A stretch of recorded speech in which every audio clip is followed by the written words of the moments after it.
Hello guys and welcome to the channel. This is the first long form video that I'm doing on this channel, ISTID Tutoring, and today we're going to be making a video about differentiation. So there are three more difficult differentiation rules that you learn in the second year available, and today I'm going to be going through how to find those rules from first principles, which is quite a challenging thing if you've never done it before, but hopefully this video will shed light on that. So the first thing is the chain rule. So the chain rule is a rule which is applicable when you can describe a function as a function within a function. So for example, if you wanted to find the derivative with respect to x of f of g of x, we know that this would give you the derivative of g with respect to x multiplied by the derivative of f of g of x. Now, this is a fairly straightforward rule to use, but not necessarily the easiest thing to figure out where it comes from. So if we apply the definition of the derivative from first principles, we can figure out where this rule comes from. So by definition, the derivative of f of g of x is equivalent to the limit as h approaches 0 of f of g of x plus h, because remember that f of g is just a function, minus f of g of x divided by h. Okay, now looking at this on its own, it's not the easiest thing to figure out what we're going to do with this to actually generate the original rule. So what we need to do first is we need to do a bit of a trick. So we need to think, okay, if we're going to get the derivative of g, we're looking for this, basically.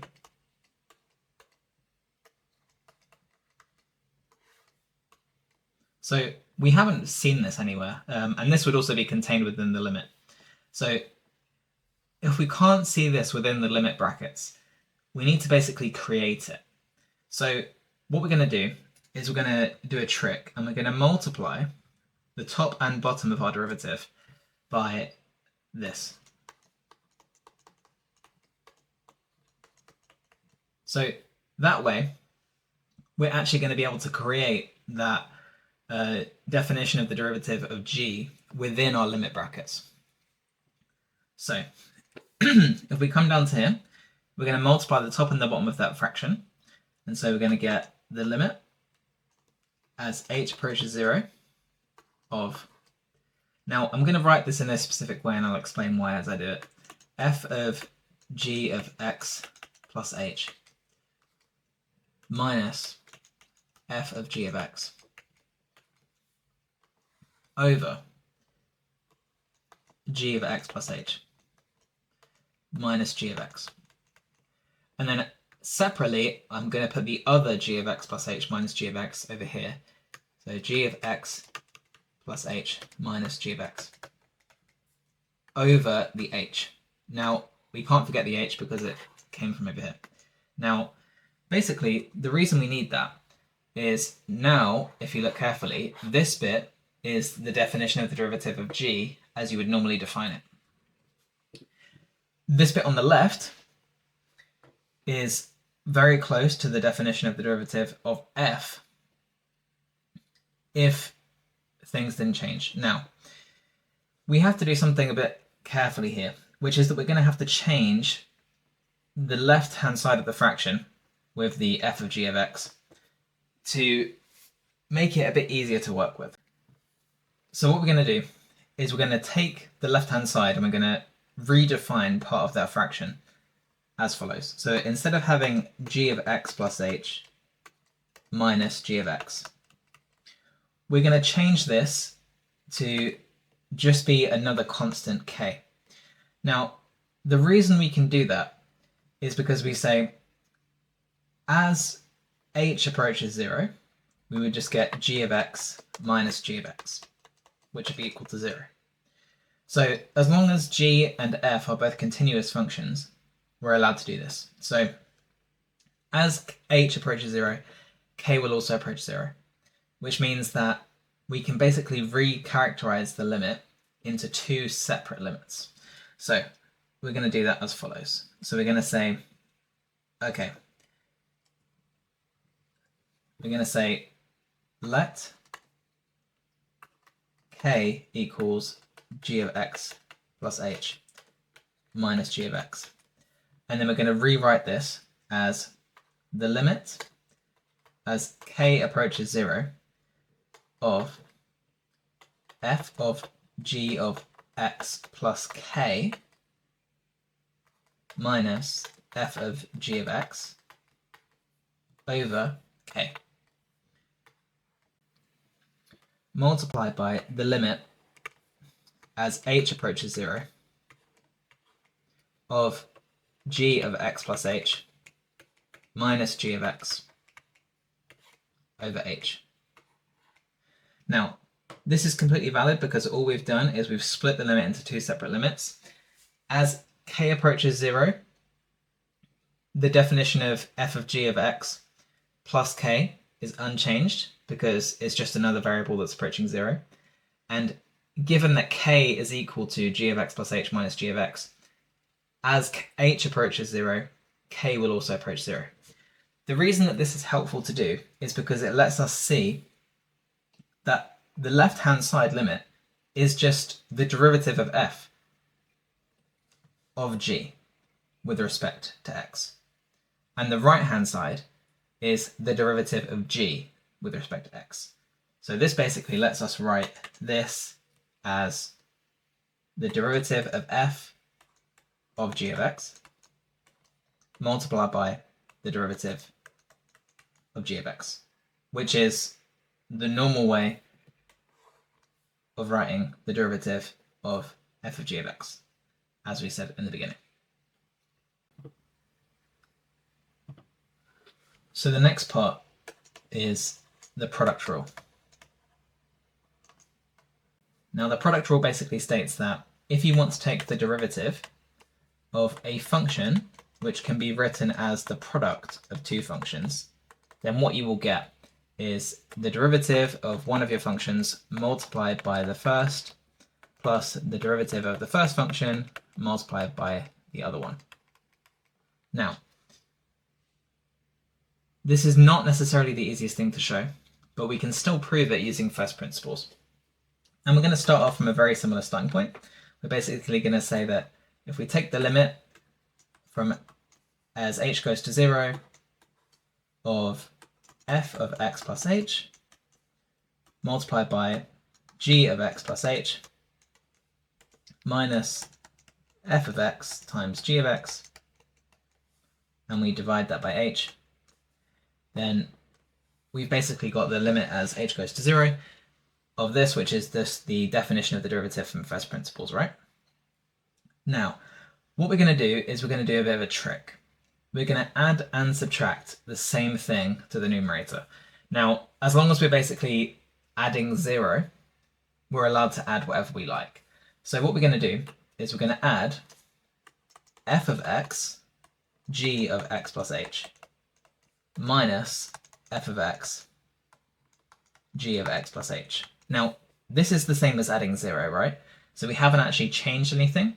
But what this is going to let us do is it's going to let us write our limit in a way that makes it easier for us to rearrange and factor out different parts of our derivative so that we can actually show that the product rule is given by what we've stated it's given by.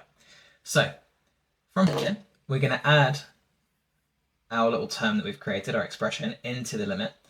So we're going to say the limit as h approaches 0, and we're going to add it in the middle of f of x plus h, g of x plus h, plus f of x, g of x plus h, minus f of x, g of x plus h, minus f of x, g of x. And all of that is over h. Now, at the moment, this doesn't look particularly helpful, but soon, hopefully, you'll be able to see where this actually is going to become useful. So if we look at the terms carefully, f of x and plus h and f of x are present in here and here, and there's a negative here, right? They both share a common factor of g of x plus h. That means that we could factor out the g of x plus h and have the definition of the derivative contained within a set of factor brackets. The same thing would be true of f of x here and f of x here. The f of x could be factored out of the g of x plus h minus g of x. And then we would be able to have the definition of the derivative of g of x plus h within another set of brackets. So if we write this out again, we can rewrite this as the limit as h approaches 0. Now remember, we're factoring out the g of x plus h first, right? Because it's going to make it easier. So g of x plus h bracket f of x plus h minus f of x. Now remember, that's coming from over here and over here. And what we're going to do is we're going to give that its own h just to make this easier to write. And then we're going to add the f of x. Remember, the f of x is coming out now. So we're going to write that here, so f of x. And then we've got the g of x plus h and the g of x here, right? And those are going to go inside their own brackets. So we've got g of x plus h minus g of x over h. Now, they each need their own h, right? Because we've split the fraction into two fractions, so they both need to have the same denominator. Now, if we look at the normal definition of the derivative, what we're basically going to end up with is, as h approaches 0, f of x plus h minus f of x over h is the definition of the derivative, right, of f of x. As h approaches 0, g of x plus h is just going to become g of x. As h approaches 0, g of x plus h minus g of x over h is going to be the definition of the derivative of g of x, but the f of x is going to stay unchanged, right? So this part is just going to become your g of x. This part is going to become your f prime of x.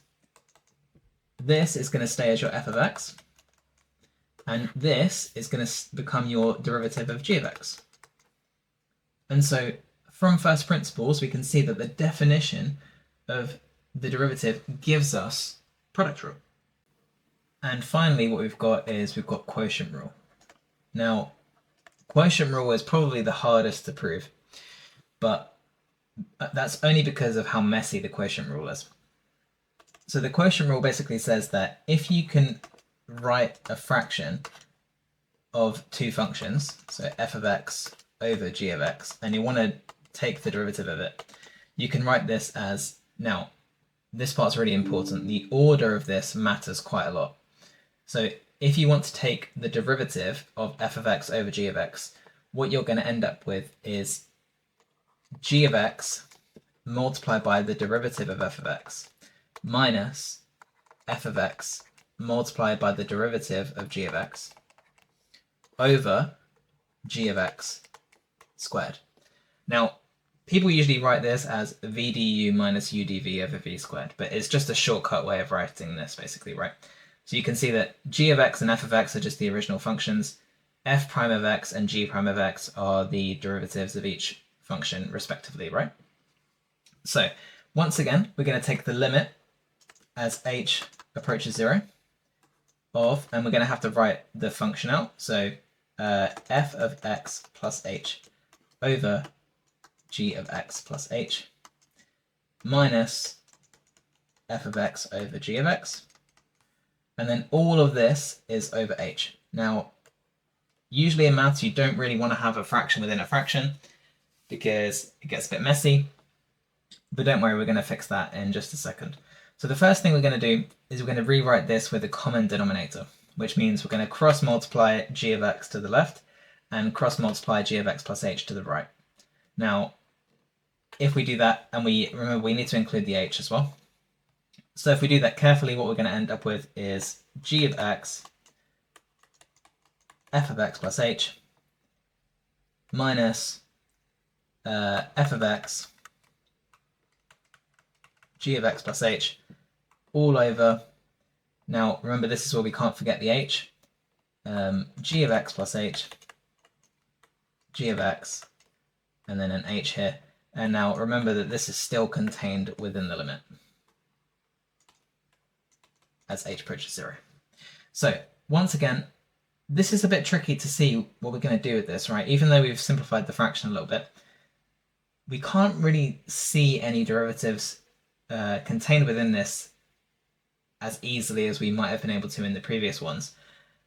So once again, we're going to do a bit of a trick.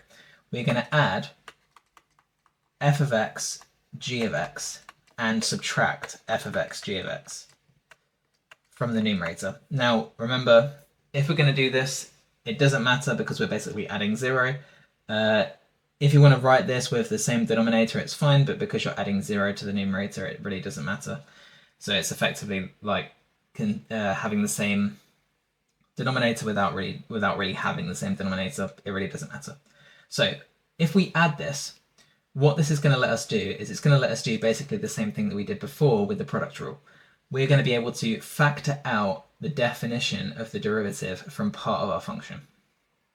So we're going to, once again, we're going to add this in the middle, and you'll see why in a second. It's just going to make it slightly easier. So we're going to say the limit as h approaches 0 of g of x, f of x plus h. Now I'm going to put the negative one first because it's just going to be slightly easier to write, and you'll see why in a second. Minus f of x, g of x plus f of x, g of x. Let me move over a bit. It's getting to be quite a long function. And minus f of x, g of x plus h. And then all of this is over h, g of x plus h, g of x. Now, let's close the brackets. Right, so let's look at this a bit more carefully. The g of x and the f of x here and here are just the normal functions, right? But the f of x plus h and the g of x plus h are part of the definition of the derivative. So if we look at what we did last time, we factored out common parts and we kept the h on the bottom, and that became the definition of the derivative, right? And we're going to do a really, really similar thing here. What we can do is we can factor out a g of x on the left, and we can factor out an f of x on the right. Now, because we can factor out an f of x, we need to look carefully, and you see that there's a negative here, right? The g of x plus h is being subtracted, where before it was being added, and that is where the fundamental difference is with the quotient rule compared to the product rule. The order matters a lot. So if you forget that this is negative here, it will mess up the final result, right? So the order of this is much more important. So if we factor that out, and we can split the fractions again to make it a bit easier, we get the limit as h approaches 0 of g of x. Now I'm going to put this in brackets once again. F of x plus h minus f of x. And then we're going to have minus f of x, g of x plus h minus g of x. Now, remember, a minus and a minus makes a plus, which is why there's a plus here, right? So we're allowed to have that without it messing anything up. So, and then all of this is divided by h, g of x plus h, g of x. And we can close the bracket. Okay, so if we look at this, what we can do next is we can split the fraction, and then we can actually have an h on both sides with a g of x plus h and a g of x. I'm going to put the g of x plus h and the g of x as the denominator, and I'm going to bring the h up as I split the fractions. Now, as I said before, normally you don't want to do this, but it's going to make our lives slightly easier in this instance. So we're going to rewrite this as the limit as h approaches 0 of g of x, f of x plus h minus f of x over h minus f of x g of x plus h minus g of x over h. And then all of this is over g of x plus h g of x. Now, if you look at this carefully, the first set of brackets, so we've got f of x plus h minus f of x over h. That is the definition of the derivative of f. The second set of brackets, we've got g of x plus h minus g of x over h. That is the definition of the derivative of g when you take the limit. And then on the denominator of everything, we've got g of x plus h times g of x.